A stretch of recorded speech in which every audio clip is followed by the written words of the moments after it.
أما بعد السلام عليكم ورحمة الله وبركاته. I think I need the pan on. This is the first time I speak in panoramic view, mashallah, so I don't know where to look now. Yeah, it's difficult. First of all, Jazakumullah khair for attending, and I apologize if the lecture is not up to your expectations, because after yesterday's workshop I feel a little bit off, because I was not expecting to have this lecture. So even the topic was decided a little bit late, and the topic is you can make a difference. Why was this topic chosen? Usually when we sit together or we meet someone coming from overseas, saying complaints, the Muslims are like this, the Muslims are like that, and this is a sign that the doomsday is soon. All Muslims are hypocrites, all rulers are kafir, all leaders are deviant, everyone is. So who's left?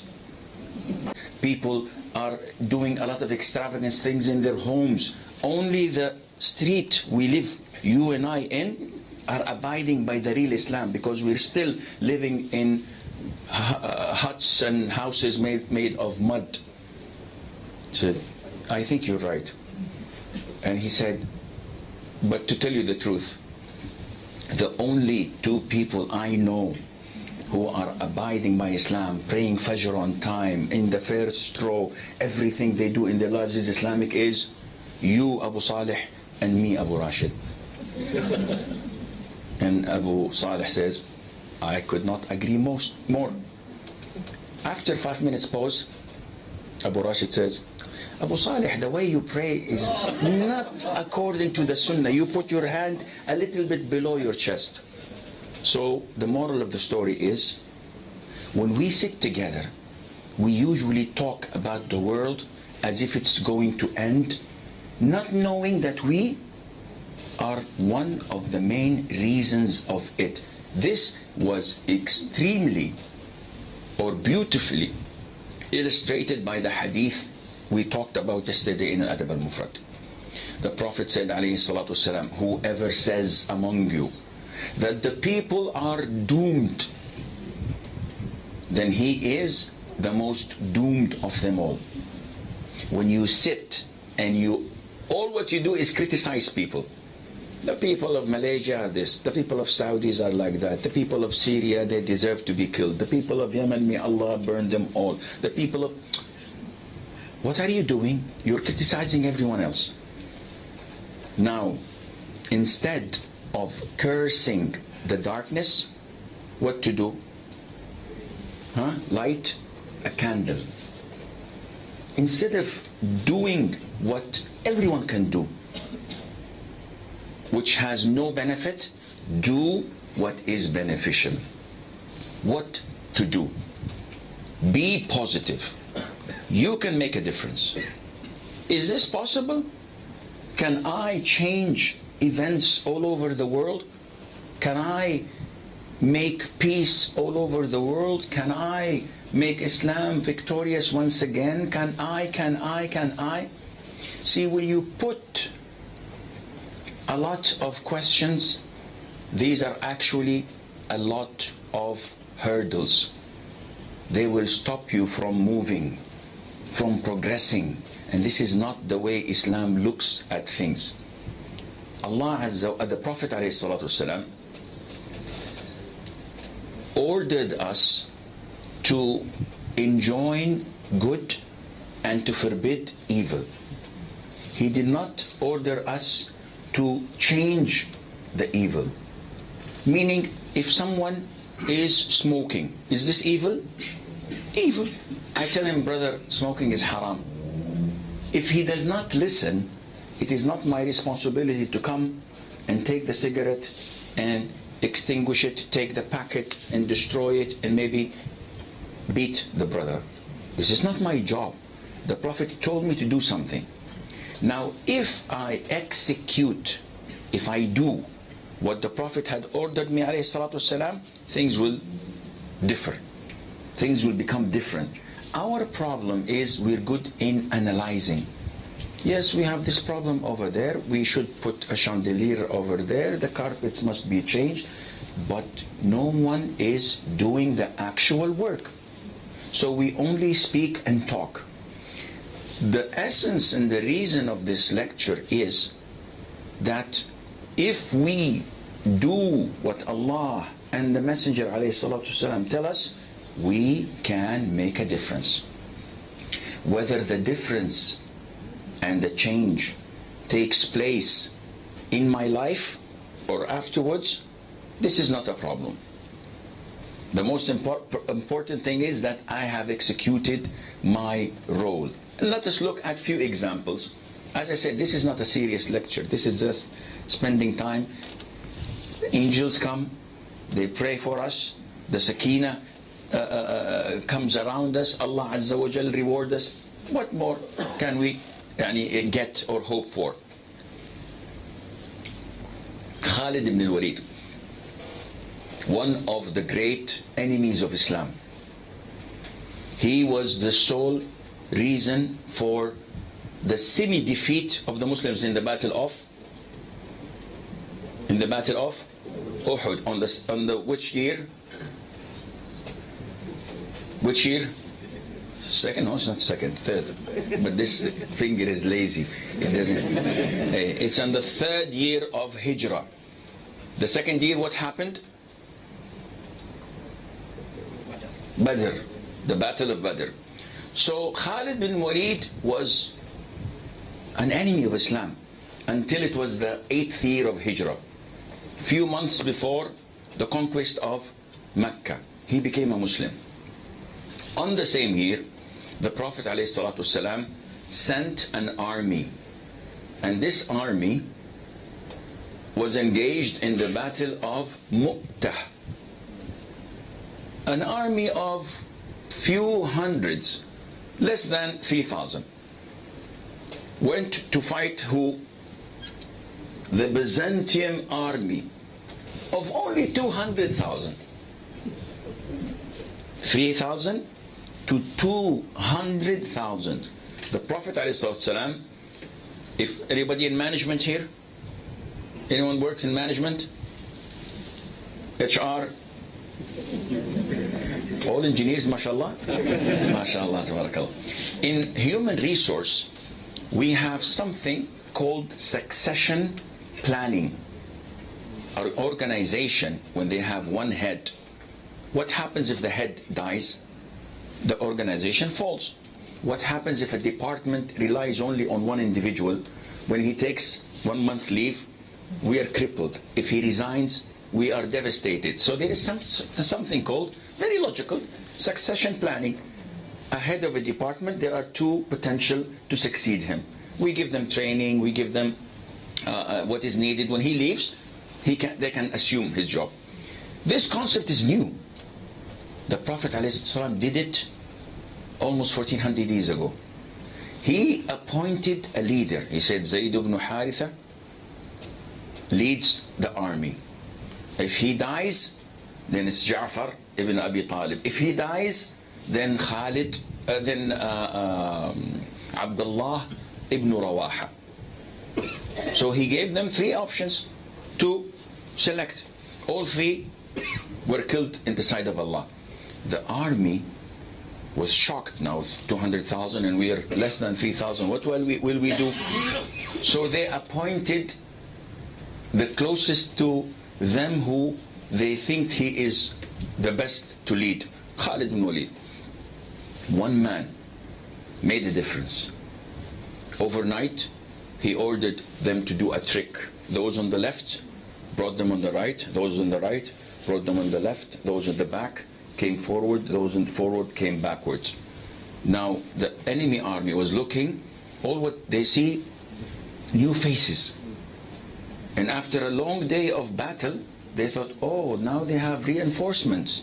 They are going to kill us. So they retreated and were defeated. And the Muslims agreed, alhamdulillah, go. We will go back. When they went back, the people of Medina, the children, started throwing them with rocks. You are runaways. You ran away from battle. The Prophet said, no, they are not runaways.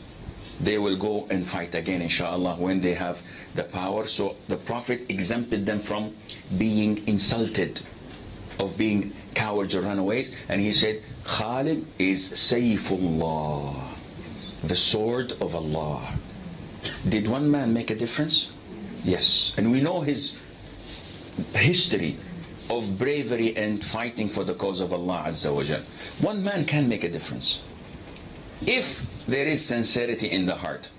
Have you ever heard of the battle of the trench? What is it called in Arabic? Al-Khandaq. Is there another name for it? Other name? Yes? Close. Al-Ahzab. Ahzab meaning the different parties or coalition. And this is chapter number 33 of the Quran. This is an astonishing event that could have destroyed Islam. The Muslims, all of them on the 5th year of Hijrah, were how many? Were only 3,000 in Medina. The tribe of Ghatafan, alongside the tribe of Quraysh, 10,000 men, warriors, with heavy artillery and weaponry, joined hand with the Jews of Bani Qurayza who were inside Medina. So they were surrounded by all sides with a mold inside, that is the Jews. And they besieged Medina for 1 full month. The Muslims could not leave. The Muslims could not go to bed because they don't know if they sleep, they will come and attack them. The Prophet ﷺ got an advice that you should build or you should dig a trench so that they cannot come and invade us. For 1 month, the companions were in total shock, awe, and fear, to the extent that one could not answer the call of nature because he was afraid that maybe something would hit him, an arrow or something would attack him. Allah, if you read Surah Al-Ahzab 33, Allah tells us that the eyes used to turn out of fear, the hearts reached their throats because of their intimidated by it's death. They're going to die, all of them. And not 1 day, not 1 week, 1 whole month. How could the Prophet solve this problem, alayhi salatu wassalam? The Prophet, alayhi salatu wassalam, called the head of Ghatafan tribe and told him, listen, half of the crops of Medina, we will give it to you as compensation. Half our income of all the dates, all the crops, we will give it to you as compensation and you leave us. Do you agree? So they were deliberating, the Prophet ﷺ with this kafir tribesman, in order to save the Muslims. He was willing to give a ransom every year, the crops, half of it to you. The two leaders of Al-Ansar, Sa'd ibn Ubadah and Sa'd ibn Mu'adh, came to the Prophet ﷺ and said, what are you doing? He said, I'm trying to buy you some time. I'm trying to help. All what is happening to you is because of us Muslims coming to you. So I would like to find a way out for you, a peaceful way. He said, O Prophet of Allah, before Islam, when we were kafir, the people of Ghatafan did not even dream of getting 1 single date from us, except if we give it to them as a sadaqah. Now you want to give them half of our crops after we embrace Islam? Wallahi, this is unacceptable. Look at the pride of a Muslim. Of course, the Prophet is not doing it for himself, he's doing it for them. So the Prophet was very happy. He cancelled the agreement and told him, go, continue in besieging Medina. Islam could have died at that battle. What happened? Subhanallah. A man of the name of Nu'aym ibn Mas'ud. One man. And he is from the tribe of what? Of Ghatafan itself. He came at night, sneaked in, met the Prophet ﷺ, and said, Ashhadu an la ilaha illallah wa ashhadu anna Muhammad Rasulullah. I became a Muslim. He did not even pray a single prayer, let alone come to the Adab al-Mufrad workshop 2 days and learn from it. He did not have any knowledge, nothing of Islam, except what? Commitment to Shahada and commitment to the Deen. So he said, O Prophet of Allah, order me, give me an instruction. There are 10,000 of them. You are only one man. However, try whatever in your ability to help us. So Nu'aym said, O Prophet of Allah, give me permission to say whatever I want, which includes lying, which includes profanity, which includes, I want a green light to go, carte blanche. Of course, if I had that carte blanche, I would go somewhere else. But this man was sincere. So the Prophet said, do whatever you wish. One man. So he went to the Jews. And the Jews of Bani Qurayza, they had all the liquor, all the prostitutes, all the nightlife activities. This is what the Jews do, by the way. This is their job. They are experts in spreading sins. And before Islam, Nu'aym ibn Mas'ud used to go there every few weeks to have fun and party. So he went there in the middle of the night, sought permission, they allowed him. The heads of the Jews met him. You're our friend, you're our ally. Bring the girls, bring the liquor, bring the music, let's party. He said, no, this is not what I come for him for. They're used to him, so they know what to serve him. They said, what do you want? He said, well, you know that I'm your friend, right? He said, yes. He said, you know that I'm your allies, and there's so many years between us, right? He said, yes, speak, what is it? He said, listen, I was in Medina, and I heard what the Muslims are intending to do. And I saw what you're doing and plotting with Quraysh and Ghatafan. See, Quraysh and Ghatafan, they are visitors, they are army. If they don't like what they see, they will go to their countries, to their regions. But you have only Medina as your hometown. If they leave you, you will be alone and Muhammad will kill you all. And this is not the right strategy. So they said, okay, then what should we do? He said, I'll give you an advice. When you deliberate and talk to the Mushrikeen, Ghatafan and Quraysh, tell them that we are unable to join in war with you and trust you unless you give us 70 of your honored dignitaries to be with us. The Prophet told them, tie him to one of the pillars of the masjid. So he was tied to the pillar of the masjid, watching the people coming for salah, going out, the Muslims here and there. So the following day the Prophet sees him and says, Thumama, what have you got? So he said, O Prophet of Allah. He didn't say Prophet of Allah, he said Muhammad. So he said, Muhammad, if you kill me, you kill someone that his family and tribes will come seeking blood. And if you pardon me and set me free, you will find me thankful and grateful. And if you want money, ransom, ask as much as you want. I'll give it to you. So these are 3 options. Either you kill me, or you charge money for ransom, or you set me free. So the Prophet did not reply to him. 5 salats following day. Thumama, what have you got? The same answer. The Arabs don't talk a lot like we do now. 3 sentences, nothing much. I imagine these stories happening. The Prophet saying, So, what do you have? And the guy repeats 3 sentences in 20 seconds. The Prophet leaves for a full day. It shows you that time had value, that people used to think and speak less than what they think.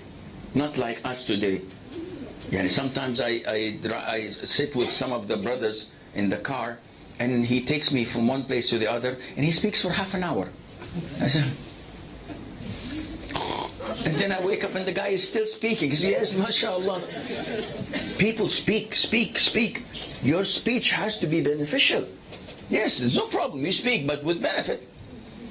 So the third day, same question, exactly the same answer. Nothing less, nothing more. It's boring. But this is what's happening. The Prophet said, untie him. 3 days, khalas, untie him. The man went. Before today, there was no face on earth that I hated more than your face. Now, there is no face beloved to my heart than your face. And there was no land most hated to my heart than Medina. And today, there's no land more beloved to my heart than Medina. So order me. Give me an instruction. I have army, I have tribes. What do you want? So the Prophet prayed for him, for his guidance, and that may Allah make his affair well, and tell him, go to your people and call them to Islam. Immediately he went back to his tribe and made what is known as an embargo. All the grain, all the wheat came from Arabia to Mecca. He said, not a single grain will come to you until the Prophet ﷺ approves of it. 1 week, 1 month, 2 months, and they started to feel the pain. There's no food. There's no grain or wheat. So they sent to the Prophet. The mushriks of Quraysh sent the Prophet, please, Prophet Muhammad, we are your cousins, we are your family, allow us to get some of the grain. So the Prophet wrote to him, allow the grain to come to them. One man. And he made that difference that made the idol worshippers go down on their knees and need us. So there are so many examples that we can go on and on explaining them. However, one word can make a difference. Imam Ahmad ibn Hanbal, may Allah have mercy on his soul, he was captured and tortured for so long because he refused to accept an innovation, a bid'ah. When the Mu'tazila fought him and say that the Quran is created. And he said, the Quran is Allah's kalam. This is Allah's attribute. I cannot say that. Bring me evidence from the Quran. Bring me evidence from the Sunnah so that I can do this. And they kept on torturing him and putting him in prison. He said, the first time they whipped him, he fainted. And when they wanted to torture him again, he said, I was afraid. You know, physical pain is not easy, no matter what. It's natural. It's a natural reaction. He said, I was afraid, but nothing gave me moral support than a thief was in prison with me. He came to me and said, Ahmed, don't worry. It's the first whip that will hurt, and the rest you will not feel it. So, don't worry. He said, another thief came to me and said, Imam Ahmed, we are brought here every couple of weeks, whipped like animals for haram things. Now you're going to be whipped for standing for the religion of Allah. How nice and beautiful that is. So stay and remain steadfast and don't give in. He said, Wallah, nothing gave me strength more than this thief's encouraging words. Now compare apple to apple. How many times do we encourage Muslims for their projects, for their deeds, for their actions? And how many times we put them down? If someone comes to you, said, Sheikh, I have this project in order to spread da'wah and this and that, what is your reaction? This needs money. You need a lot of staff. This is not helpful. There are so many other projects. What happens to the man? Khalas. He gives up. While a good word is beneficial. Sheikh, I want this to help the Muslim children. Good, mashallah, tabarakallah. This is the beginning of the rain. Few drops and then it will come. Good, but it needs a little bit modification. Words of encouragement helps. And this is why the Prophet ﷺ all the time encouraged people. He never discouraged them from progressing and from developing. This is something that we have to do. The Prophet said ﷺ, highlighting a fact. Each and every one of us, when he thinks about the title of the chit-chat, I don't call it even lecture, it doesn't elevate to be a lecture. This chit-chat that we're having, one side of course, alhamdulillah, if you were talking then I would go asleep. Now you have the chance to go asleep and while I'm talking. The title is what? You can make a difference. When I read the title, I remember Rambo. So yeah, I can make a difference. So I'll just pick the headband and get my knife. I do have a knife like Rambo's, by the way. I bought it like 20 years ago, and it's still, I don't know what to do with it, but it looks nice. I keep it away from the wife, though. But I know I have one. So I take this and I say, yes, I can make a difference. Wait, you're not ordered to make a difference. You're ordered to follow the Quran and Sunnah. By doing this, you will make a difference. But by thinking deep down, who am I? I cannot make a difference. I'm a small schoolboy. I'm an old retired person. I'm a housewife. I am a normal 9-to-5 employee. I am a small businessman selling things that are, I cannot make. No, you can make a difference. The essence of making a difference is to believe that you are not a Rambo. To believe that you are a member of the team. Imagine if we had an army of 500,000 people. How long would it take us to assemble them, to put them in order, to divide them, to order them to do the same movements in marches? 7 million Muslims in the haram, shouting, eating, sleeping, dancing. The muaddin says, Allahu Akbar, Allahu Akbar. How long would it take? 15 seconds. And everybody is standing in rows, shoulder to shoulder. Whatever the imam does, they do. This is discipline. This is teamwork. You can make a difference if you work in a team. As the jama'ah is the most important thing in our religion, not the Rambo-ism. And this will be inshallah in Google and the new dictionaries from tonight. I'll try to put it as a noun. Rambo-ism. To Rambo-rise, he was Rambo-rised. So it can be. I have to make a note of that. Listen to this hadith. It's in the Sahih.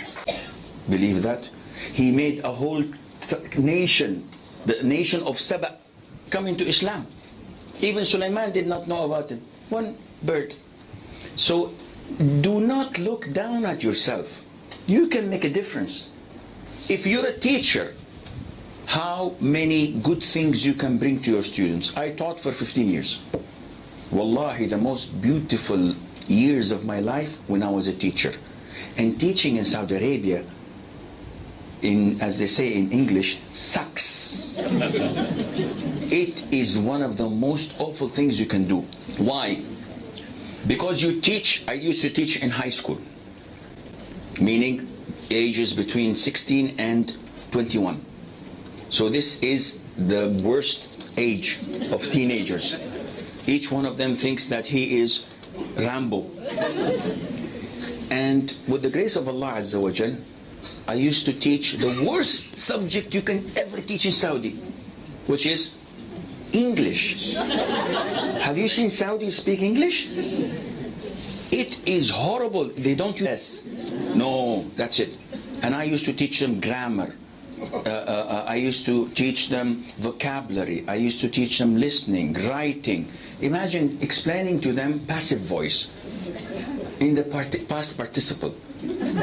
I don't even know how to explain it. No, I do. But it was horrible.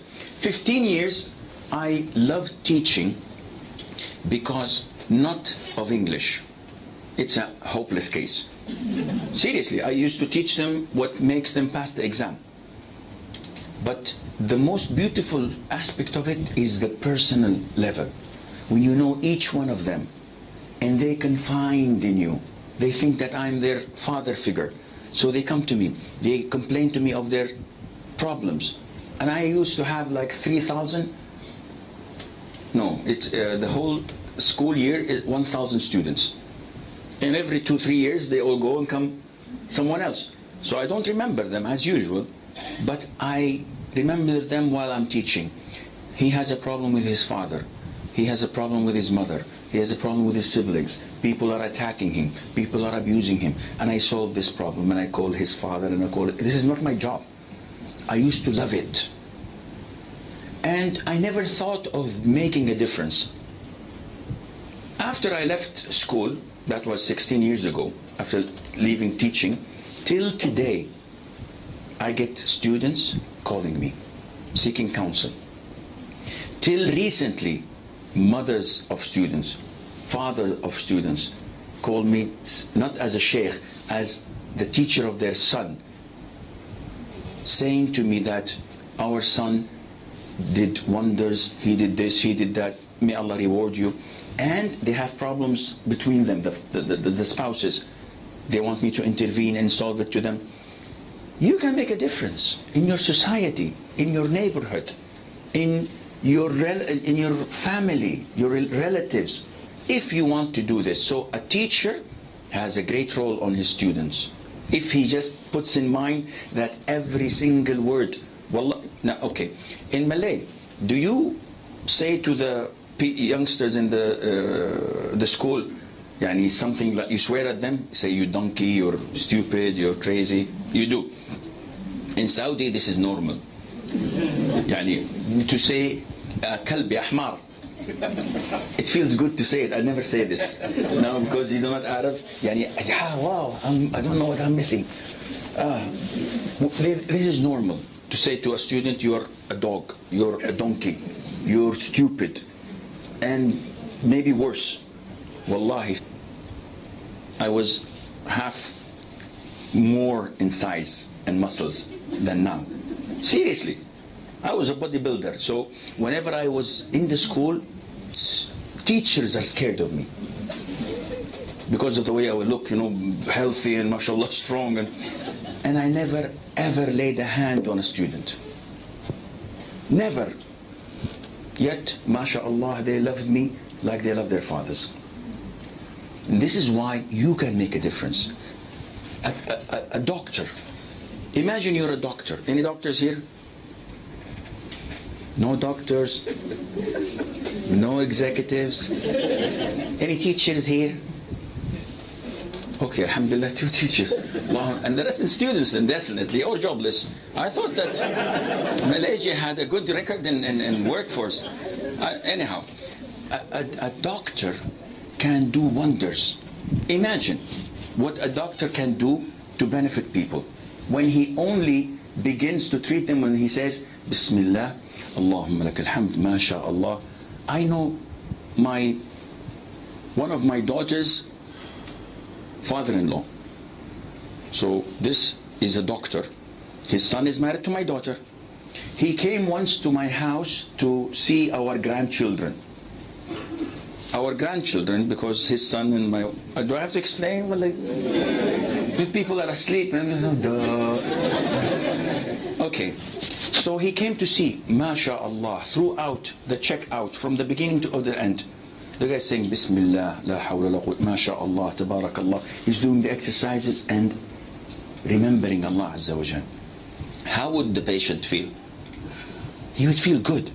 You can give da'wah to the patient. You can nicely show him that this is Islam. I can be a Muslim when I'm a doctor. I can be a Muslim when I'm a teacher.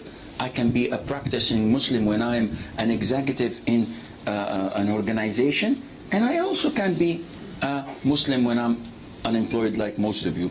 So this is a possibility. You can do a difference. Now, sisters have the highest and greatest role anyone could have, because they are the foundation. Imagine we come to a land and we build a skyscraper, but no foundation. Anyone leaning on it, a tornado, a little of breeze shaking grounds, it will fall. This is what we fathers do. We build skyscrapers, but without the foundation of the mother. Subhanallah, the foundation of the mother. Today I was with the brother and his wife, showing me a beautiful game. Inshallah, once it's produced, it will be a bestseller. I'll take only 15%, no problem. It is how to teach our children the Quran through playing cards and flashcards. And a very beautiful invention. It needs work. It needs to be improved. But imagine when the children... This is too cold, Isha. I've been drinking this. Jazakallah khair. Yeah, but not in microwave. Forgot. Yes, the game. So imagine if the mother who spends 24 hours, 7 days a week, every single year with her children, she invests her time in playing with them. Something that leads them to memorize Quran, that they love. Yani the brother was carrying, mashallah, may Allah bless his son and bless all of your children, Ya Rab, and make them practicing righteous, healthy Muslims. The child was about, what, maybe a year and 3 months, and he's saying, say salam, give salam, and the child is giving salam. Said, make dua, the child is doing dua. His age, I know children that recite the Fatiha. Alhamdulillah Rabbil. Not, of course, you know, tajweed is bad. Akhi is 1 year, 2 months. Yeah, tajweed is bad. Yeah, akhi, give me a break.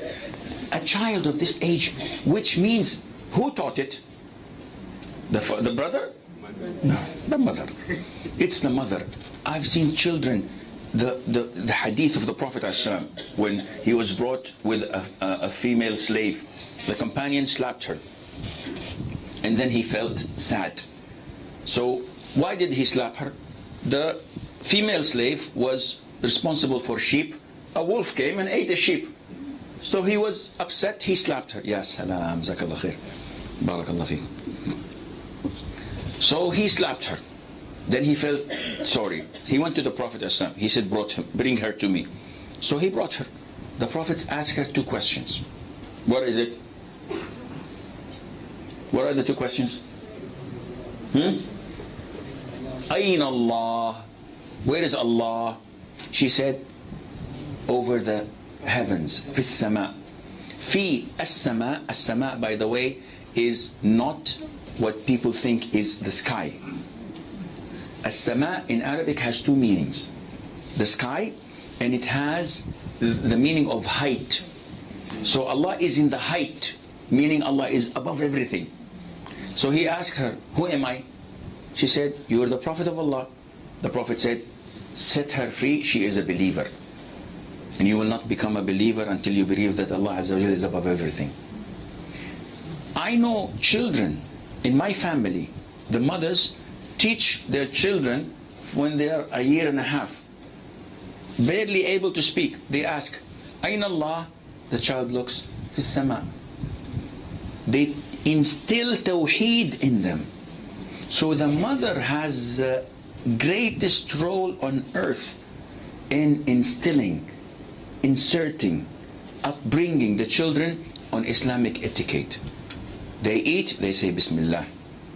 They use their right hand. When they make a mistake, they tell, no, eat with your right hand. And you can see the difference between the children of righteous practicing women and the children of otherwise. I've seen children, wallahi, the minute you just do this and they start 3 and 4 years of age.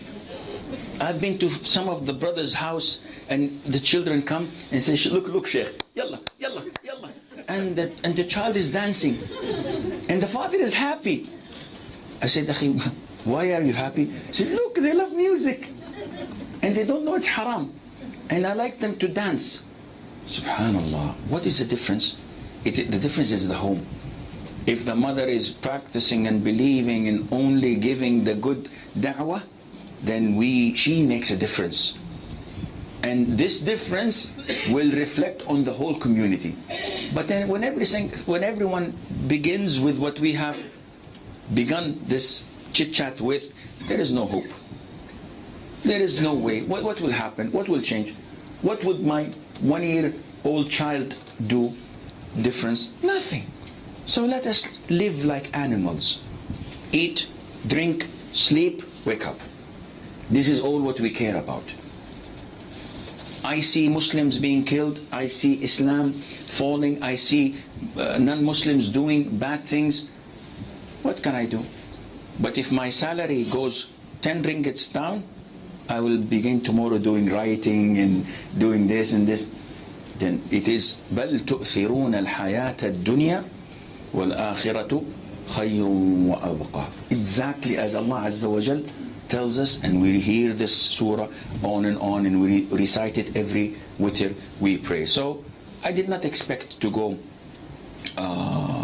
for 60 minutes with this chit-chatting. Like, alhamdulillah, the audience was more than helpful. I didn't see people sleeping except 7 or 8 of them. You can make a difference, even on the individual level. Don't think of the ummah level. Think of your individual. A man who killed 100 people. Can he make a difference and seek forgiveness? And Allah Azza wa Jalla will forgive him. Our sins is not as much. So let's hope and pray to Allah Azza wa Jal that He would make us among those who make a difference in their lives, in their families, in their communities, and above all, to grant us the sincerity to do whatever pleases Him in all of our lives. And Allah knows best. وصلى الله وسلم وبارك على عبده ورسوله نبينا محمد.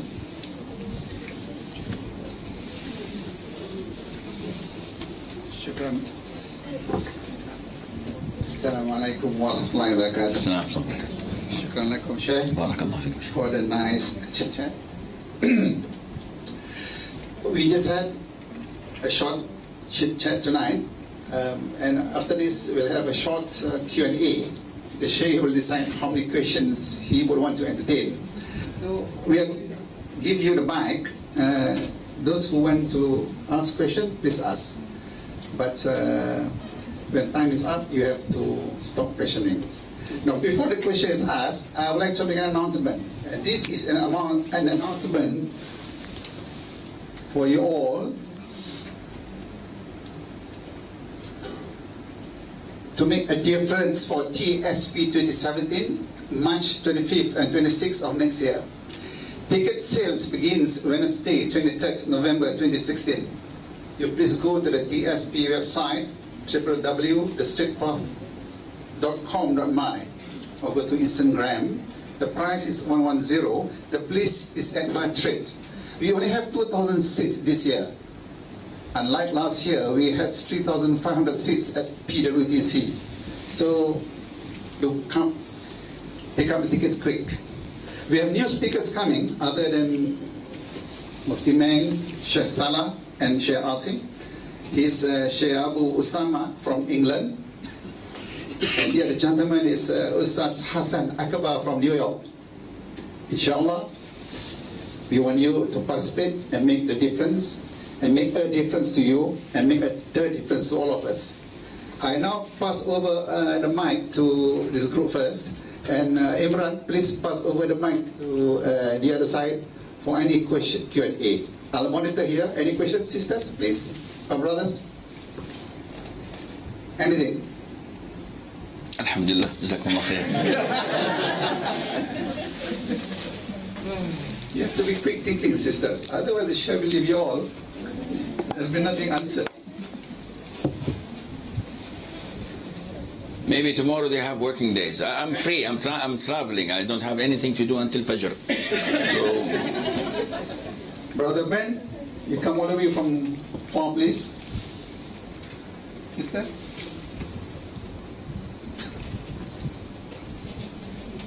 seriously, they have work tomorrow. Though they look unemployed, but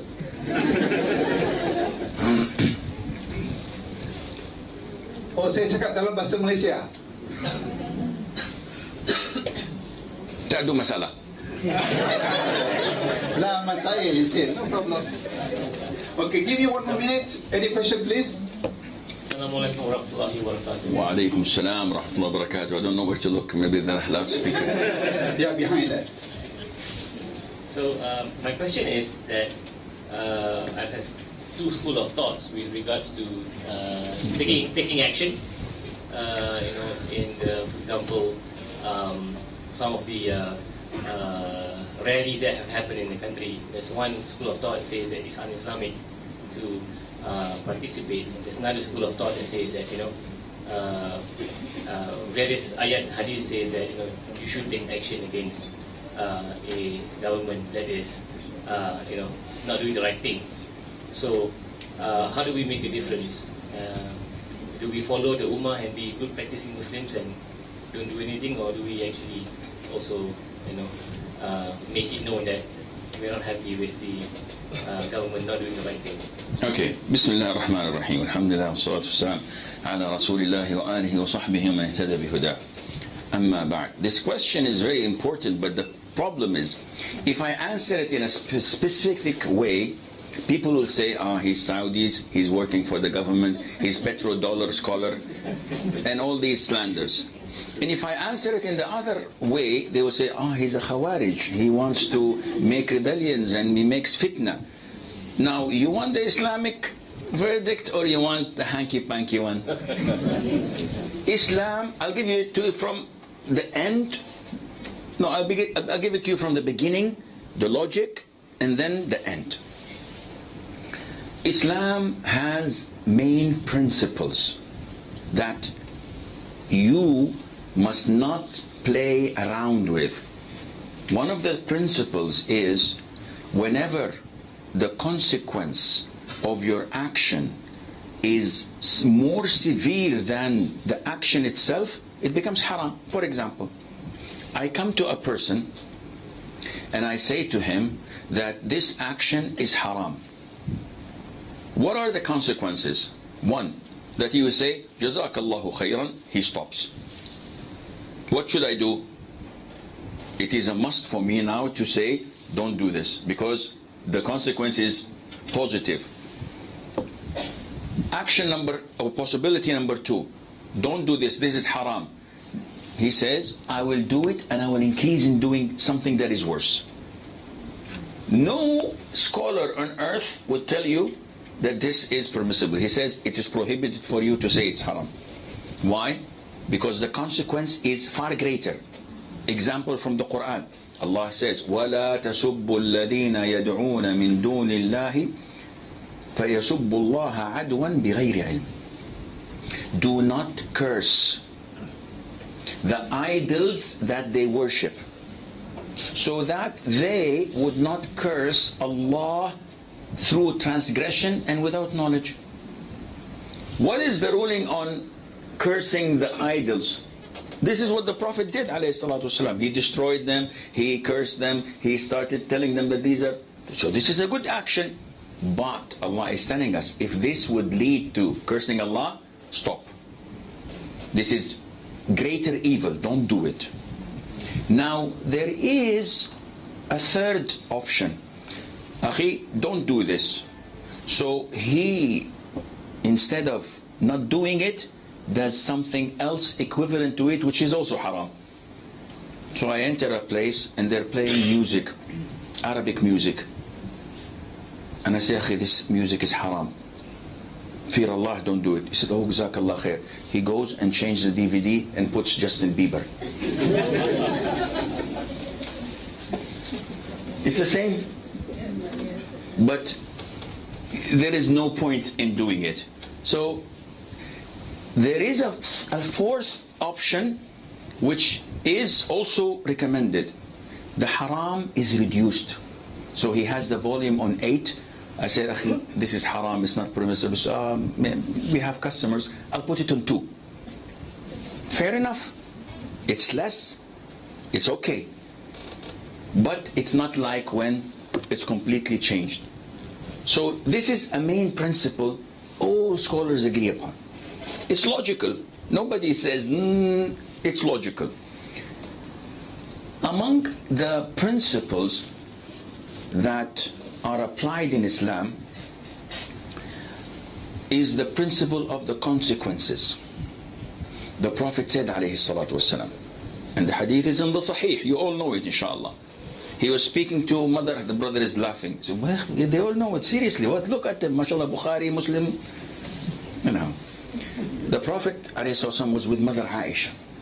And he was talking to her, and he said, you know, Aisha, if your people were not recently were kafir, and they just embraced Islam a year or 2. So inside maybe they're not 100%, but had it not been for the fact that they embraced Islam recently, I would have demolished the Kaaba and rebuilt it once again on the foundations of Ibrahim, and had 2 doors for it, one for the people to enter from and one for the people to come out from. Okay.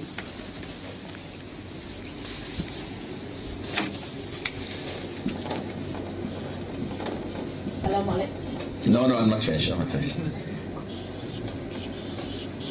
You know this? Yes. This is the Kaaba. And this is known as Hijr Ismail, which is a wrong name. Its original name is Al-Hatim, the broken part. This is the Kaaba.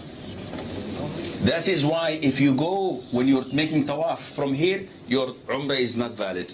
This is not valid. This is from Kaaba. If you make an oath, Wallahi, I will pray in the Kaaba 2 rak'ahs. You go for Umrah, you ask Sheikh Sudais, open the door so I can pray 2 rak'ahs. He looks at you. If you pray in this area, your oath is okay, because this is in Kaaba. Okay? So the Prophet wanted to demolish this and rebuild it again. Now who wanted to do this? The Prophet. Can anyone say, no, you cannot do this? Why didn't you do it? Because he was afraid that this would be a fitna for the Muslims, and they will return on their heels and say, no, we don't want Islam. He is destroying the house of Allah. This is why 40 years later, when Abdullah ibn Zubayr, may Allah be pleased with him, the son of Asma and Zubayr ibn Awam, ruled over Mecca and Medina, he demolished the Kaaba. And he built it exactly as the Prophet wanted, ﷺ. But 10 years later, when they killed him, Hajjaj ibn Yusuf al-Thaqafi, who killed him, came and demolished the Kaaba and made it as it was before. In the time of Umar ibn Abdul Aziz, he asked the scholars, should I build it as the Prophet ﷺ wanted to build it?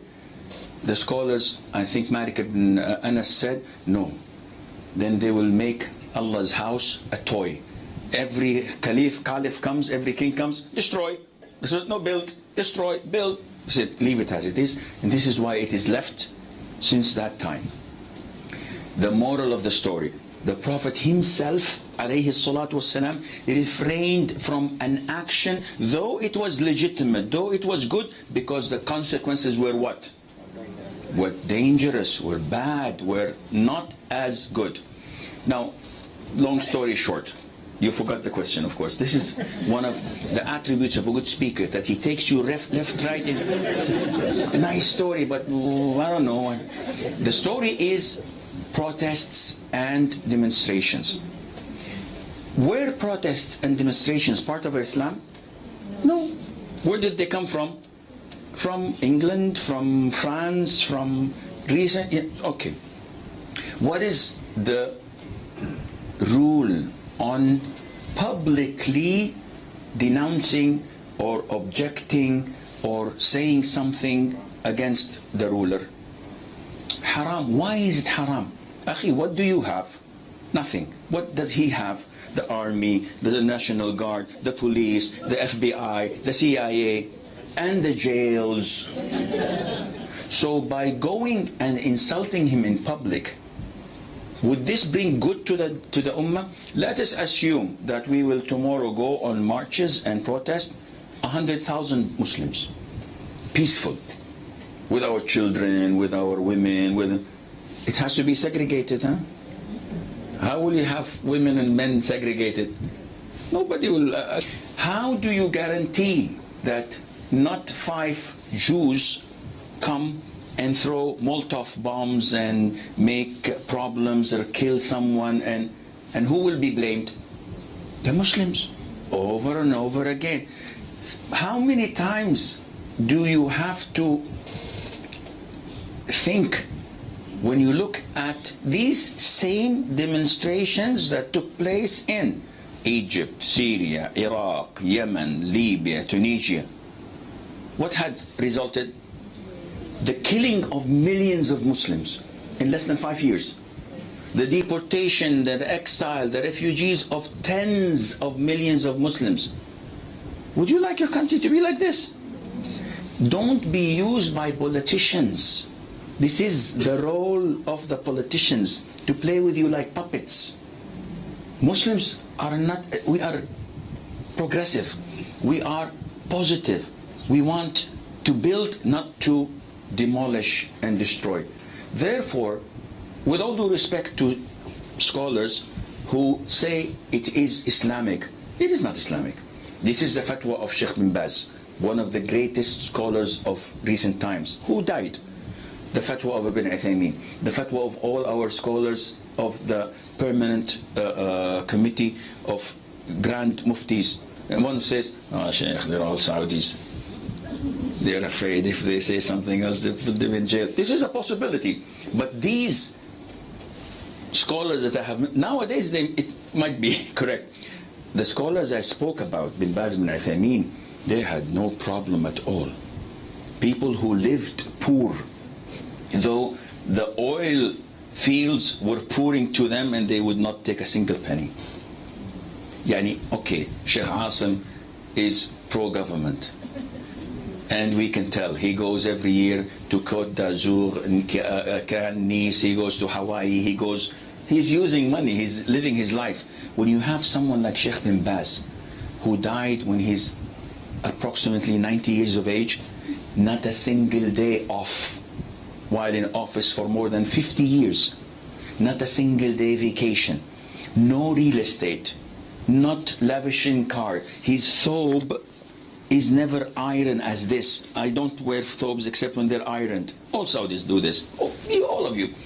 But his thobe, if you see him in person, he doesn't care how he looks. The way he puts this, it is so, and the way he sits, not like a king, like a Bedouin. And he was monitored by us 24/7. We know what he does, we know how he speaks, we know where he goes, and he never changed. Never ever his paycheck would remain in his possession for more than 10 days. The whole salary would go in giving to children and to giving to the poor and those who write to him, whether in Indonesia or in Morocco or in Mali or in Senegal. And ask people and they tell you, yes, we wrote to him, he sent us 5,000 riyals. The guy was so real. It brings sadness to my heart to see such a scholar of, like the companions' time. I used to call him every single night. He doesn't know me. But at the time, we did not have pagers. mobile phones, not even faxes. We had telephones, with the children now said, what is this? Are you cooking soup? No, this is how we used to call them. And we had telex. That's it, the telex, the one with the yellow. This is the only thing. I used to call him every single night between Maghrib and Isha. He used to answer the phone. No redials. Seriously, it is a headache because the whole world, not actually the whole world, Saudi Arabia was calling him. He's the Grand Mufti. And luckily, no internet, so people in faraway places cannot access him. And whenever he picks up the phone, he had two phones, two numbers. So whenever he's answering and the other phone rings, his personal assistant lifts it and says, okay, 1 second. I can hear him answer the questions. And then when he hangs up, from the time he hangs up till the PA gives him the telephone, wallahi, I hear him say, Subhanallah, Alhamdulillah, Allah, la ilaha illallah, Naam. He answers me, asking for a new car, asking for a mansion. The king goes to Ibn Uthaymeen in his house. He finds it a normal house, hut, normal, no marbles, no chandeliers. He said, I'd like to build you a new house. He said, no, I'm happy. He said, no, I have to do this. He's the king coming to visit me. He said, if you insist, build me a new masjid, his old masjid, make it new, and build a whole building of a number of stories. This will become for the foreign students to come and live. I feed them, I give them shelter, and I teach them. And his home was as it is. Whenever he went from his home to the masjid, following the sunnah, he used to go barefooted, sometimes, not wearing shoes. And his thawb, his ghutra, you think that he's a beggar. Wallah, I sat with him a number of times. You look at him, he's, mashallah, Malay size. Mashallah. But you look at him, you think he's a beggar. He cannot be a sheikh. Just wait until he opens his mouth. Then you see the knowledge coming from Quran, from Sunnah, from fiqh, from Arabic, from stories, from history, from subhanallah, like an ocean without any coast. These scholars were, the rulers were afraid of them. Because they don't want dunya. How can you intimidate them? They're not afraid. How can you buy them? They cannot be bought. They said to us that demonstrations only... Yes, so many questions, so I have to cut some and go on priority list. Sheikh, please listen. In Malaysia, most of seminars and classes are full of women. Many men here are lazy and no commitment in learning the deen. What can be done? Because it will not be a balance between wife who learn and husband is ignorant, that they lead to a lot of problem. Please advise. Okay, you got the question. The women are becoming more practicing than the men. And they're attending these lectures. So what is the solution? I usually like to break things down. This is why you give him a lecture every night, he will never listen to you. So one night be an imam, one night be a dancer, one night be a good cook, one night do favors to his mother and sisters and be with them so that they praise you in front of him, and then he's embarrassed and he loves you more. Change your strategy, he loves you. But when you just keep one strategy and it doesn't work and you insist not to change it, this is the equation and the formula for failure. Second last question. Please, a lady over there. Can you ask now? Assalamualaikum. I'm a teacher. I have some students with bipolar disorder. So how does Islam deal with this situation? I don't know what the word means. Okay, it's actually like extreme in mood swings, basically. It's sometimes originates from depression and some kind of mania. No, this is my wife. Okay, now I understand. See, first of all, no, my wife is not like this at all. She doesn't have this disorder. It's all the time, mashallah. First of all, I am not a specialist or a psychiatrist. So if I speak in something that is not my field, this is betraying the amana. If you ask me that my car engine has this problem, I say, I don't know. I'm not a mechanic. I'm not a physician. I'm not a psychiatrist. I'm not a dentist. But the Islamic way of looking at things, I can help. In Islam, you're either normal human being or insane. No, seriously. No, this was not a joke. This is the problem. When I joke a lot, people think... Okay, no problem. No, this is serious. Accountability at the side of Allah, we mentioned this in the hadith yesterday. Huh? Yes. The pen is uplifted only on three. One of them is a person an insane until he regains his sanity. Therefore, when you classify your child or your student or your wife, in some cases, as, what is it, bipolar? Okay, bipolar disorder, these mood swings are not insanity. It's just simply, in the West, they are making it like, oh, she's bipolar. Okay, khalas, whatever you do is permissible. She became lesbian. Okay, she's bipolar, malish.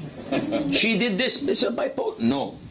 Islam looks at people as sane or insane. So, mood swings is not insanity. Now, if you tell me that it reaches a level of insanity decided by psychiatrists, in the sense that a person can get into a state of rage where he kills, where he swears, where he beats his mother, where he commits suicide without knowing it, without having the ability to stop himself, in this case, it's impartiality to decide. But 95% of all the cases of divorce. Does anyone divorce while he's happy? All divorce cases happen when you're angry, but the anger that divorce does not take place is equal to insanity. Is when a person reaches a level of anger. I get cases like this. He breaks the 55-inch LCD that he bought with a lot of money. No normal person would do this in normal cases. A friend of, not a friend, even a colleague, someone I know, I taught his sons, he broke his mother-in-law's arm in a case of rage. Pushed her, broke everything, and divorced, and said kufr, cursed Allah. And then when he calmed down, he said, you said this, you did this. I did? No. This kind of rage, divorce does not take place. So, to answer your question from an Islamic point of view, your bipolar student is either sane or insane. If he's sane, he's accountable. You have to train him. I don't know how. I'm not a psychiatrist. But I know that if a person is suffering from mood swings, he can be conditioned. He can be trained. Takes a long time. Depends how you tell him. So many people I know stutter. And he said, he cannot speak. I look him in the eyes. Some people just feel sorry and would look somewhere else. Some people would laugh, make fun of him. I look him in the eyes and say, take it easy, breathe, take a breath. He gains confidence and he improves a little bit. And I tell him, Tara, your problem is not a problem. Sit in front of the mirror and speak for half an hour to yourself. After you are building it in your mind. I cannot do it. I cannot do it. I cannot swim. I can never learn how to swim. You will never learn how to swim. When you become positive, I said, no, I will trust Allah. Inshallah, I can do it. I can learn. Some people, I have a relative of mine, my brother-in-law, he's a businessman, mashallah, is rich. He's rich. I don't know. He, until today, he does not know how to use the computer. He refuses to buy a stupid phone. He has the Nokia. No WhatsApp, nothing. He says, why? He says, I don't know how to use it. He's an engineer with master's degree. Wallah, engineer. But he doesn't. Why? You convince yourself. You convince yourself to be positive. What is the title of today's lecture? You can make a difference, inshallah. Last question. I thought that was last. But this, I think, is okay. My friends and I started a group where we feed and help the needy. As we continue our work, somehow I became the leader. I've been told as a woman I should not be a leader. I should stop, but the team is making changes. And so many lives, and I love what I'm doing. Should I really stop because I'm a woman? I cannot answer this question because this is not the proper way of asking a question. There are questions that are misleading. There are questions that they insinuate the answer so that you say yes or no. So in order for a mufti, for a brother, to give you the Islamic directive, you have to tell me the question. Now the sister was very careful in formulating the question. She said that we are doing charity, we're saving lives. So now I'm thinking, oh, mashallah, good work, good work. And then she comes to the question of leading. She could have said, Sheikh, I work with different brothers and sisters. And we have mixed workforce. And we feed the poor, kafir and Muslim. And now they put me the head of the group where I have boys, men working for me, and so on. So sometimes we mix, we talk, we meet. So is this halal or haram? Then you give me the answer. The issue of a woman leading is only in the prime minister or the president role. A judge, haram. But if she's a CEO of a company with 500 men under her, no problem. The problem isn't mixing. The problem isn't chit-chatting or socializing or not wearing the hijab. But Khadija was a businesswoman, wasn't she? And she had the Prophet working for her before he was a prophet. But was she mixing and free mixing and come, let's have a business dinner at 11 o'clock? No. There were boundaries. Nowadays, these boundaries do not exist. If you can ensure that I do not interact with men, it's only email or messaging and it's straightforward, there's no problem in that. My problem is when a sister sits with me on a meeting of a table meeting and we sit for 3 hours. Do you think that it will be all business 3 hours, 2 hours, 1 hour? By nature, men and women beautify one another to themselves. If I'm going to meet the brothers for an outing, I wear anything. If I know that there are women there, I start to do my eyebrows and my beard and put some gel and brush my teeth and what are you doing? This is human. This is shaitan nature. This is in everyone. So if it's working hours or a meeting or this is not natural. In the beginning I will look in the floor and just talking to you. 2-3 days later I will look out. After 1 month, khalas, we crack jokes. I send you on WhatsApp. This is how shaitan works. Therefore, I think she got the idea. The work as work, there's no problem. The problem is in the implementation. If there is mixing, if there is haram, if there is touching, if there is means of reaching into haram, this becomes haram. So we come to an end, ladies and gentlemen. Thank you very much, Sheikh. Jazakumullah khair. Again, thank you again for you all coming here despite the conditions and the time. Jazakumullah khairan kathira. Inshallah, we meet again TSP 2017, March 25th, 26th at the Madrid. See you again, ladies and gentlemen. Assalamualaikum warahmatullahi wabarakatuh. Ila liqa. Ma'as salamat. Tabarakallah wa hayyakallah.